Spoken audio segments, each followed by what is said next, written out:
En primera plana, Carlos Herranz. Bienvenidos en Primera Plana, un programa de Radio Francia Internacional y de France 24. Esta semana ponemos el foco en Chile, que decide la sucesión de Boric al frente del país. Nos acompañan tres invitados en este estudio que ya les presento. Pierre Lebré es politólogo de la Universidad Diego Portales. Bienvenido. Muchas gracias. Paola Martínez Infante, periodista independiente. Bienvenida. Hola, Carlos. Y Pablo Barnier Caham, le he dicho bien el apellido, Caham, doctor en Ciencia Política de Sciences Po en París e investigador asociado al Centro de Investigación y Documentación sobre las Américas. Bienvenido, Hola, Pablo. Carlos. Chile decide su futuro político. Hoy nuestro asunto en Primera Plana. Comenzamos. Chile entra en la recta final de su campaña presidencial, que ha estado dominada por la inseguridad y la irrupción de bandas de crimen organizado como tema central. La primera vuelta será el domingo 16 de noviembre, con voto obligatorio. Más de 15 millones de ciudadanos están llamados a las urnas. La ley electoral prohíbe publicar encuestas en los últimos 15 días. Pero las últimas posicionaban a Janet Jara, exministra de Trabajo y candidata comunista, como favorita para ganar en primera vuelta. Sin embargo, la reserva de votos no le sería en principio favorable en segunda vuelta y la extrema derecha podría llegar al Palacio de la Moneda sumando fuerzas. Leamos lo que dice la prensa. Diario El Mercurio. Abanderados ultiman ajustes para la recta final de la carrera a la moneda. La Tercera dedica este artículo a los temas predominantes del último debate: cruces por derechos humanos y migración, destacaron. El Salto se pregunta, coincidiendo con esta elección, a 5 años del estallido social en Chile, ¿transformación o desencanto? Luego les voy a plantear a mis invitados esa pregunta. Pero antes, en principio en Chile, se encamina un duelo entre una candidata comunista de la coalición de izquierdas y probablemente un ultraderechista. No sé qué puede decir estas elecciones o si ven tan claro ese duelo final para segunda vuelta. Pierre. Yo creo que lo que define esta campaña y esta elección es personas que están ancladas en el pasado, que añoran un periodo de la dictadura, y candidatos más concentrados en lo que esperan los chilenos, que es justicia social, seguridad también. Pero son dos mundos muy polarizados, muy divididos, lo que se presentan actualmente en Chile. Paola. Yo pienso que lo que ha determinado la campaña también son esos dos discursos, estoy de acuerdo, la inseguridad y la economía. Hay una idea de que hay un estancamiento de la economía que hace que la gente, la clase media y las clases populares no llegan a fin de mes. Y eso se ha acentuado muchísimo y sobre todo han designado un buque, o sea, un enemigo número uno, que es la inmigración. Y otro elemento para terminar es el voto obligatorio, que tal vez lo vamos a hablar más tarde, que es todavía un universo que no se sabe qué va a votar y todavía queda tiempo para saberlo, porque no es un público que se identifica ideológicamente con ninguno de los candidatos. Pablo.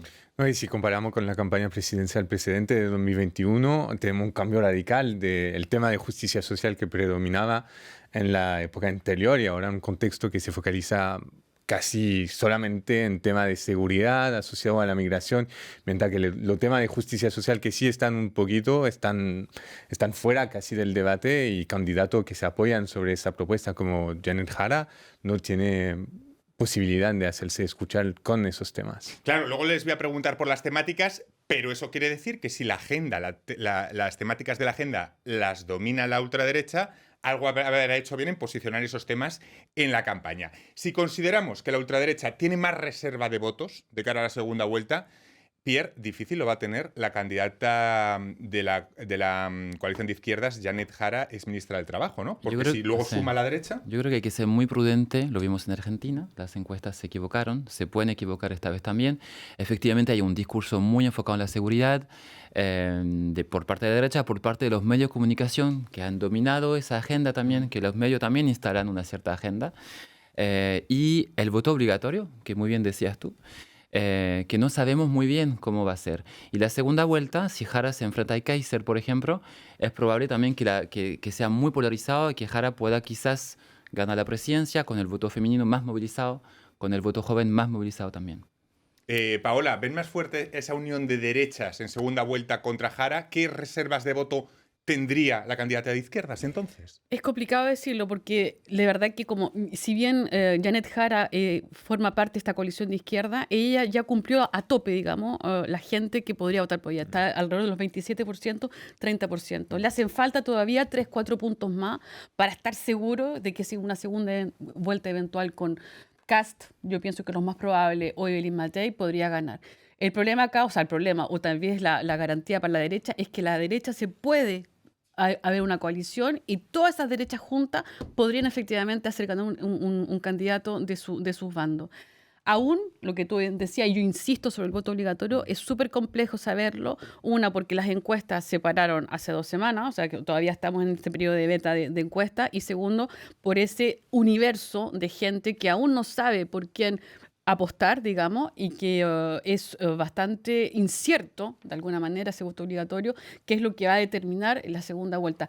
Jara eventualmente podría tener el apoyo de alguna gente de centro-derecha, que hoy día está más bien con Matei, para un poco, porque si eventualmente, pensémoslo, si eventualmente Kaiser, que es este elemento disruptivo que entró en la campaña, con un discurso muy violento, hay que decir, una retórica bastante agresiva en todos los aspectos. Si antes pensábamos que Kast era un personaje que había, digamos, movió un poco la cosa y movió la tierra, un puntapié, digamos, en toda esta cosa, en el discurso político. Hoy día Kaiser tiene un discurso que es mucho más radical. Si eventualmente Kaiser, porque ha subido bastante las encuestas, llegaría a una segunda vuelta, ahí se armaría otro panorama. Sí, eso lo sabemos pertinentemente. La Unión de Derecha, o sea, la Unión de Derecha no está en Unión de Derecha finalmente. Vamos a explicar un poco esos candidatos de la derecha porque seguramente tengamos espectadores y oyentes no familiarizados con la política chilena. Por un lado tenemos a esa candidata de la coalición de izquierdas, a Janet Jara, exministra de Trabajo con Boric. Y luego estamos hablando de Matei, que sería la candidata de la derecha moderada, y luego de 2 ultraderechas, ¿no? Distintas entre sí, que son Kast y Kaiser. ¿Cómo explicamos a los oyentes, a los telespectadores, esa doble ultraderecha chilena? ¿En qué se diferencia uno y otro y qué proponen uno y otro? Hasta ahora, Kast podríamos decir que es una extrema derecha al estilo clásico de Chile, y Kaiser es el elemento disruptivo, ¿no? ¿Cómo lo podríamos diferenciar para que se enteren? O sea, los, primero el primer elemento importante, pienso que lo mencionó Pierre, de decir que al final el consenso que teníamos de rechazo, de crítica, del nunca más hacia la dictadura, se rompió de cierta manera, y esos 3 candidatos comparten una cierta, como, no un elogio, pero una manera de ver a la dictadura que no sea tan negativo como lo podíamos haber tenido, una nostalgia así, de lo periodo precedente. Y eso da bastante miedo en el respeto a los derechos humanos, aunque siempre en la entrevista se le hace esa pregunta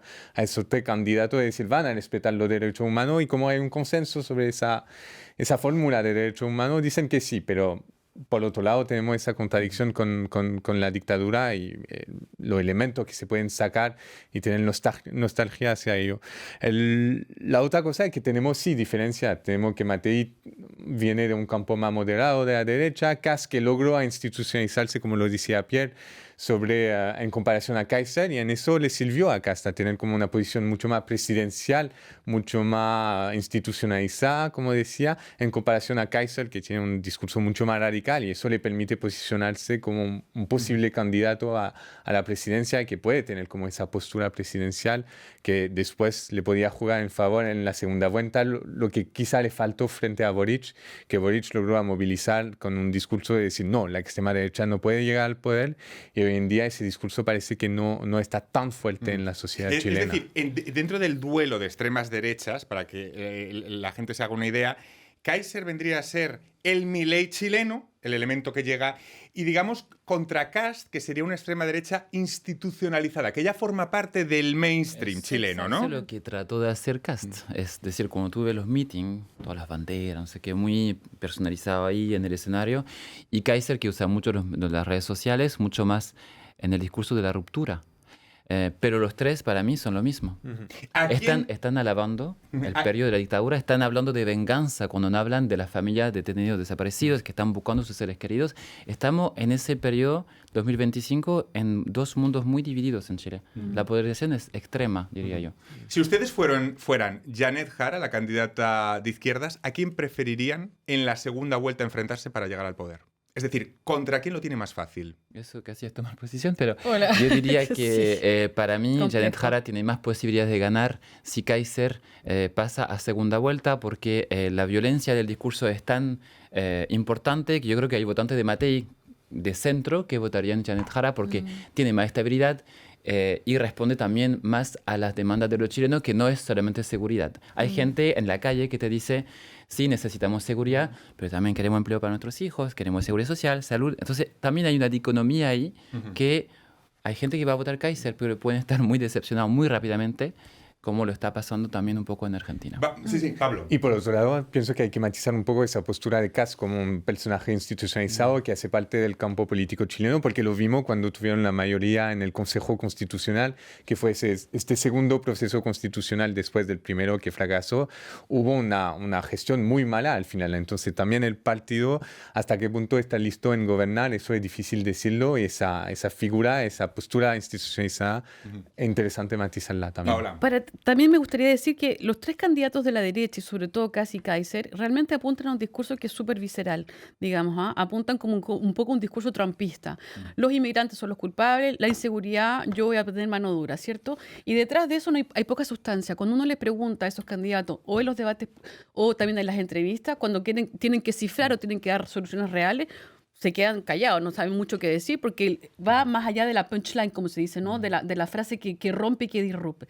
Al mismo tiempo que Jara, con una postura mucho más conciliadora, mucho más abierta, ella tiene las herramientas para poder, efectivamente, de una manera mucho más serena, aportar las soluciones, como tú bien lo decías, que además los chilenos necesitan. No solamente seguridad, insisto, que es un problema clave también en la campaña y en la sociedad chilena hoy día, pero además de eso, cómo podemos prolongar, digamos, lo que ya se ha hecho hasta el momento, cómo se han podido ganar batallas sociales en Chile desde hace un tiempo. No es un programa de gobierno Exacto. plurianual. La seguridad es parte de un programa de gobierno, pero hay gente, candidatos de derecha, que hacen de esto un Y se han programa de 4 agarrado años. esos discursos para En poder... cualquier caso, la inseguridad se ha convertido en el tema central de la campaña, a pesar de que Chile es uno de los países más seguros de Exacto. Latinoamérica. Y El más aumento de desigual. ciertos delitos con violencia le dan alas a la extrema derecha. Pero realmente, ¿por qué los chilenos le dan tanta prioridad a la seguridad? Está claro que hay un tema de percepción, como casi todo en la vida, pero ¿qué ha cambiado en los últimos años en Chile? Cuando hablamos de bandas del crimen organizado, ¿hasta qué punto hay una realidad y hasta qué punto hay atizar al tema de la inseguridad? Hay Pablo. una realidad, perdona. Paola. Existen grupos que son importantes. Claro, el Tren de no hay que Aragua, hay negarlo. que decirlo, no hay que negarlo. En las fronteras también con el norte hay grupos que son súper criminales, y que han necesitado, de hecho, la irrupción de las Fuerzas Armadas para poder controlar la situación. Que ha sido tal vez, desde mi punto de vista, un error de Boric de poder solicitar a las Fuerzas Armadas en ese sentido, pero este es otro tema. Pero yo pienso que efectivamente no es solamente una percepción, hay elementos, había secuestro, hay crímenes, hay gente que ha sido encontrada en situaciones como, digamos, el crimen organizado en México, descuartizados en los bordes de ruta, qué sé yo. Hay elementos que la gente los chilenos quieren una puede solución a considerarlas eso. como son clave y no son solamente fantasmas de las personas. Existe Pero realmente. hay un Estado que responde, porque si Exacto. tú ves las cifras, también hay un Estado que sí está respondiendo con Carolina Toa, que es la ministra del Interior. Sí hubo respuesta y hay respuesta de parte del gobierno. El peligro es cuando tú tienes candidatos de derecha que enfocan solamente su agenda en seguridad y que van a alabar a lo que acaba de pasar en Río de Janeiro, con la matanza, y en El Salvador con las cárceles. Ahí voy. A vuelta de pausa hablamos de este efecto de contagio que puede ser el caso de Bukele o de Milei en las elecciones chilenas. Era vuelta de pausa aquí en Primera Plana. RFI, la selección del mes.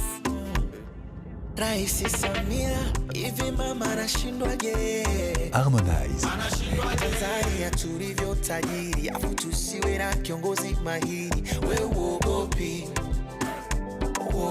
Sabrina.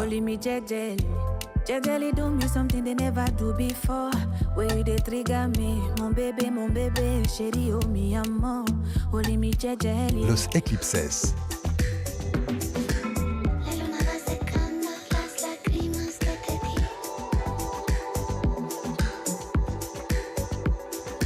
Santa Marta et Jerry D. Si supieras que me duele, que esta herida no me cierre, que mi sueño a ti te pese, yo te di alas pa' que huele y todavía te estoy esperando. RFI. Seguimos en Primera Plana con una periodista, Paula Martínez Infante, con un politólogo, Pierre Lebegué, y con un doctor en ciencia política, Pablo Barnier. Analizamos las elecciones de Chile y quién puede suceder a Gabriel Boric al frente del Palacio de la Moneda. Antes de la pausa estábamos hablando del tema de la inseguridad, hasta qué punto percepción y hasta qué punto problema real que en esta campaña, desde luego, está monopolizando esta campaña. Con un escudo fronterizo, el candidato Kast de ultraderecha tiene la intención de capitalizar con los temas de inmigración e inseguridad. No sé si son los únicos argumentos que convencen o si hay algo más profundo que explica el ímpetu de la extrema derecha. Desde luego, la dirección que toma la región, con Milei, con Bukele, Noboa, no sé si le dan un impulso suplementario a la extrema derecha en Chile o al menos una inspiración. ¿Qué opinan, Paula? Se inspiran totalmente. De hecho, ha sido en temas de entrevistas o de debates, Kaiser efectivamente dijo en un minuto, él se inspiraba de Bukele y si era posible para él, toda la gente, los inmigrantes que son irregulares, los mandaría a las cárceles de Bukele. Así lo ha dicho, que quiere trasladar indocumentados con antecedentes a El Salvador. Exacto, porque por supuesto, como Bukele ha dado signos de que funciona en su país, pero bajo qué condiciones, hay que saberlo, hay que decirlo también abiertamente. Otro elemento importante, se inspiran demasiado en Milei. Están súper inspirados en lo que pasó con Milei. Al principio llega también este hombre con la motosierra que va a todo romper, después tiene bajo sondaje y luego de nuevo, ahora en las últimas elecciones le dan razón y también se inspiran de Milei y también hay que olvidar, se inspiran mucho de Donald Trump, de lo que está pasando hoy día. El discurso trumpista, como yo lo decía al principio, ha calado profundo en toda América Latina, sobre todo en estos gobiernos que son más populistas y de derecha, que decir que la única solución es la mano dura. Y los candidatos de la extrema derecha, tanto Kaiser como Milei, se han inspirado de aquello para poder dar sus discursos y convencer a la población. Sí, los migrantes no se van de sus países con mucha alegría si llegan a Chile, porque hay esperanza de que Chile sí es una tierra mejor para poder vivir mejor para sus hijos, su familia, etc. Hay un problema de inseguridad, sí, pero la derecha y la extrema derecha se olvidan de los derechos humanos en esta campaña y desde siempre. Y eso es un peligro en el concepto de la justicia. Yo decía Río de Janeiro, lo que pasó en Río de Janeiro es muy grave. La justicia para algunos líderes de derecha y de extrema derecha es matar. Y aquí en Francia se celebró el señor Badinter, ¿no? Que abolió la pena de muerte. Entonces tenemos dos visiones del mundo muy distintas. Claro, y es un peligro para la sociedad chilena. Cuando decimos que la extrema derecha se olvida de los derechos humanos, le acaban de preguntar a Kaiser por el tema y él dice, proteger los derechos humanos, leo textualmente, es impedir que te asalten en el coche, te metan un cuchillo por la espalda, violen a tu mujer en tu propia casa o asalten sexualmente a tu hija en el colegio. Eso es defender los derechos humanos, es lo que dice Kaiser.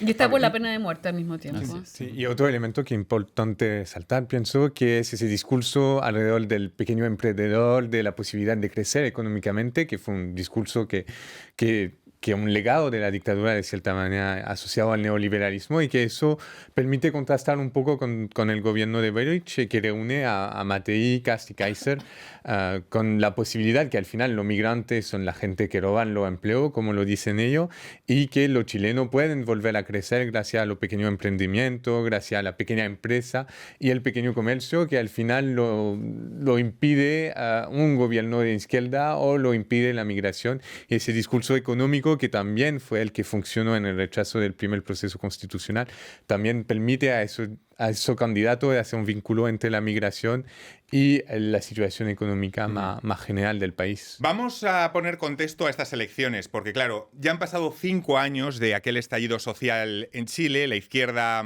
en el poder. No sé si hasta qué punto le ha faltado responder o no a las demandas. Ahora nos preguntamos quién va a suceder a Boric, al joven presidente chileno, pero también toca hacer balance de lo que ha sido este mandato. ¿Qué nota le pondrían a Boric? Hablamos de frustración, hablamos de pragmatismo, hablamos de no haber, digamos, compensado todas las demandas que se le pedían, de una ilusión que se ha quedado en menos. ¿Qué titular le pondrían a estos años de Boric? Pierre. Yo creo que el gobierno de Boric fue bastante pragmático. Sí, creo que cometieron un error, es decir, confiaron mucho en que el plebiscito del septiembre de 2022, si no me equivoco, sí.